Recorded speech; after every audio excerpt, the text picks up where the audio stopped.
Assalamualaikum warahmatullahi wabarakatuh.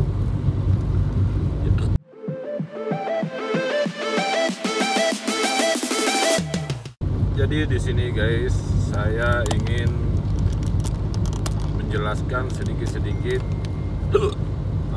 perihal kata-kata netizen saudara-saudara saya yang ada di Indonesia ya, yang mengatakan bahwa saya adalah pengkhianat karena memusuhi negara sendiri. Oke guys, begini ya, kita jelas terlahir dari tanah negara Indonesia, yaitu saya lahir di daerah Sulawesi, dan mesti tak akan mungkin lah saya melupakan tanah kelahiran saya. Sejauh manapun kita pergi merantau guys, tempat pulang kita mestilah tanah kelahiran. Jadi solusinya kayak gini guys ya, dengarkan baik-baik. Saya jelaskan. Jadi jangan hanya dengar separuh lepas itu komen. Komennya tidak masuk di akal. Jadi biasakanlah guys, kalau kalian ingin memahami sesuatu, menonton suatu video, agar dianjurkan kalian tuh harus nonton sampai akhir, agar kalian tidak gagal paham ya apa maksud saya. Semua penjelasan saya di semua video saya itu tidak ada kata untuk menjatuhkan atau meremehkan negara tanah kelahiran saya sendiri.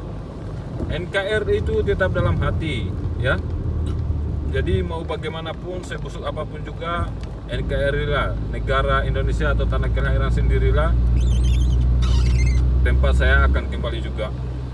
Jadi begini guys, untuk menanggapi persoalan itu, menanggapi semua tuduhan netizen ini, para netizen, saya tidak pernah membenci negara NKRI ya. Karena apa? Yang pertama, atau kakek-kakek saya dulu adalah berjuang ya, berjuang bersama dengan melawan penjajah. Ya jujur saja ya, di Sulawesi Tenggara, khususnya Sulawesi Tenggara, Belanda tidak berani masuk ke sana karena kerajaan kami zaman itu sangatlah kuat ya. Jadi mereka tidak pernah berani memasuki atau prajuritnya mau masuk ke Sulawesi Tenggara, utamanya di Buton Muna ya. Karena sudah banyak kejadian mistis, kejadian yang mereka tak duga. Dulu semasa zaman perang, Belanda datang daripada Kepulauan Jawa lewat laut ya, mereka menuju ke pelabuhan Sultan Murhum. Jadi pada saat itu mereka belum sampai ke daratan, kapal mereka sudah meledak ya. Bisa dibayangkan guys, zaman itu Meriam Sultan daripada Sultan Buton dengan Muna ini daripada mana? Sementara hari itu belum ada lagi teknologi yang kayak sekarang lah, atau kepandaian yang diibaratkan kepandaian orang-orang Eropa sana ya, sehingga membuat kaget negara kolonial Belanda, penjajah Belanda. Dan mereka memutuskan untuk tidak pernah lagi masuk dan di Malaysia, di Indonesia terutama Sulawesi Tenggara, bagian Buton Muna ya, Kesultanan saya sana. Jadi begini guys, kali keduanya mereka kemudian Jepang mencoba lagi untuk memasuki wilayah kepulauan daratan Muna Buton. Namun belum sampai lagi di sana, di kedaratan, kapal mereka sudah karang ya, karang di tengah lautan, dan sampai sekarang sudah jadi batu dan batu itu berbentuk kapal yang besar dan tinggi. Jadi itulah perjuangan kakek-kakek kami atau nenek moyang kami untuk berjuang mempertahankan kemerdekaan negara Republik Indonesia. Ya, terutama mereka adalah umat Islam, ya, yang penuh berjuang dengan kemerdekaan Indonesia itu adalah umat Islam, ya. Karena pada masa penjajahan Belanda datang dengan membawa misionaris. Jadi sejarah jangan disepelekan. Saya tidak pernah membenci negara saya sendiri. Yang saya benci adalah kepemerintahannya, ya. Indonesia sudah merdeka daripada penjajah Eropa dan Jepang, ya. Akan tetapi belum merdeka dengan penjajah yang ada di dalam negara sendiri, ya. Contohnya mereka yang suka korupsi, yang suka ini, itulah yang membuat rakyat menderita, rakyat Indonesia itu menderita. Saya membenci para pemerintah dan pejabat yang korup. Saya dari dulu saya sudah mengatakan, cobalah Indonesia dikelola dengan baik, ditata dengan baik. Hasil buminya saja Indonesia sangat akan kaya dengan isi alamnya. Apalagi rempah-rempah sangat terkenal dari zaman penjajah. Itu Indonesia terkenal dengan rempah-rempahnya, ya. Sehingga kenapa Eropa itu mau menjajah Indonesia? Karena Indonesia kaya dengan isi alamnya, guys. Sehingga itulah Belanda sampai mati-matian bertahan di Indonesia 350 tahun menjajah Indonesia. Namun rakyat Indonesia pada saat itu terus mempertahankan agar Indonesia menjadi Indonesia yang merdeka, ya. Yang seperti saya bilangkan pada video-video saya yang lalu, bahwa kalau saja Indonesia ini dikelola dengan baik, ya, dikelola dengan baik, dari hasil tambang saja pernah Pak Menteri Menko Polhukam Mahfud MD mengatakan dari hasil tambang saja Indonesia seperti tambang emas, nikel, aspal, batu bara, pokoknya lah banyak daripada hasil bumi Indonesia, ya. Rakyat Indonesia itu tidak perlu bekerja, dia akan mendapatkan gaji sebesar 20 juta per bulan, ya, tanpa bekerja. Kita bisa hidup seperti negara Qatar sana. Dan yang utama menghapus riba, ya. Qatar kaya dengan akan rakyatnya sejahtera karena di sana dihapusnya riba, mereka tegakkan syariat Islam, dan akhirnya mereka bebas terlilit dari hutang IMF yang diatur oleh bangsa penjajah Yahud, ya. Jadi jangan pernah katakan kami ini umat Islam adalah pengkhianat negara, ya. Nenek moyang kami berjuang mati-matian untuk kemerdekaan Indonesia. Kalau mendengarkan itu, tolong dengarkan sampai habis, guys, agar kalian tidak gagal paham. Dikarenakan kalian menonton hanya sepotong-sepotong video dari saya, makanya kalian akhirnya bukan menambah ilmu, akan tetapi hanya menambah kebencian, menebar kebencian, ya.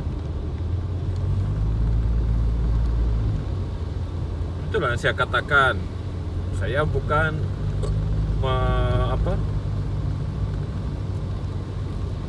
merendahkan negara saya sendiri. Tidak adalah seseorang yang mau merendahkan negara sendiri.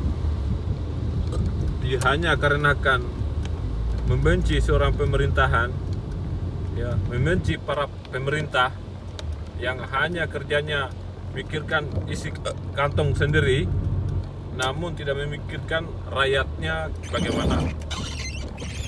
Saat melakukan undian, mereka berkampanye manis-manisan ya. Mulut mereka manis, janji mereka penuh dengan kepalsuan ya, demi untuk meraih suara-suara dari rakyat kecil seperti kita ini. Dan akibatnya dikarenakan kalian hanya dengan uang 100 kalian menggadaikan negara Indonesia selama 5 atau sampai 10 tahun. Itu hanya karena uang 100 ya. Jadi saya mengatakan begini bro, buat kau yang selalu masuk komen di akun saya dan mengatakan memprotes apa yang saya ini kan ya, coba dengarkan baik-baik. Di daerah saya itu ada berapa tambang, ada penghasilan alamnya untuk daerah saya sendiri ya. Yang pertama adalah tambang emas ya. Yang kedua tambang aspal. Yang ketiga tambang nikel. Yang keempat tambang batu bara. Dulu ketika tambang emas itu ditemukan, rakyat itu rakyat Indonesia dibebaskan daripada seluruh pelosok datang di kampung saya. Seluruh pelosok Indonesia mereka datang mengais sendiri ya, mengambil emas. Akan tetapi tiba-tiba pemerintah mengatakan akan diambil alih oleh pemerintah sendiri ya, akan dikelola dengan baik. Ternyata mereka masukkan PT-PT dari Cina dan bekerjanya semua orang Cina, dan kemudian rakyat diusir ya, mau masuk saja ke kawasan situ, kalau tidak didenda ditembak. Nggak tahulah bagaimana, hanya karena uang. Makanya lah saya bilang cerdaslah dalam mencari, mengundi, memilih seorang pemimpin yang benar-benar menjalankan syariat Islam. Jangan hanya karena uang, iming-imingi uang 100 kalian menggadaikan negara kalian sendiri menderita selama 5 sampai 10 tahun. Itulah sebab kelalaian kalian sendiri. Kalau dibandingkan dengan daerah lain, ya ada apa-apanya lah. Kalau Pulau Jawa dengan Jakarta itu, Jakarta hasil apa semua di sana, tak ada isi alamnya ya. Semua dari daerah-daerah lain dibawa ke Jawa ataupun ke Jakarta ya. Sedangkan daerah yang punya penghasilan tambang tersebut hanya pejabat-pejabatnya juga yang kaya raya, rakyatnya makin sengsara. Apalagi katanya sudah otonomi daerah. Tapi otonomi daerah itu di mana? Yang artinya otonomi daerah ini seharusnya dia mengelola sendirilah. Dalam hal ini mengelola apa yang ada di daerahnya tersebut. Akan tetapi sama seperti itu saja, semua partai-partai itu juga. Jadi begitulah bro, jangan terlalu salah paham. Sebelum mengkritik orang itu, tengok dulu baik-baik, tengok sampai habis, barulah mengatakan orang lain. Oke? Jadi jika ada kata-kata saya lagi yang lebih ataupun yang menyinggung perasaan kalian, mohon dimaafkan. Dan ketika ada baiknya itu datangnya daripada Allah Subhanahu wa Ta'ala sendiri ya. Petik baiknya, buang buruknya dengan akhir kata wabillahi taufik wal hidayah. Wassalamualaikum warahmatullahi wabarakatuh.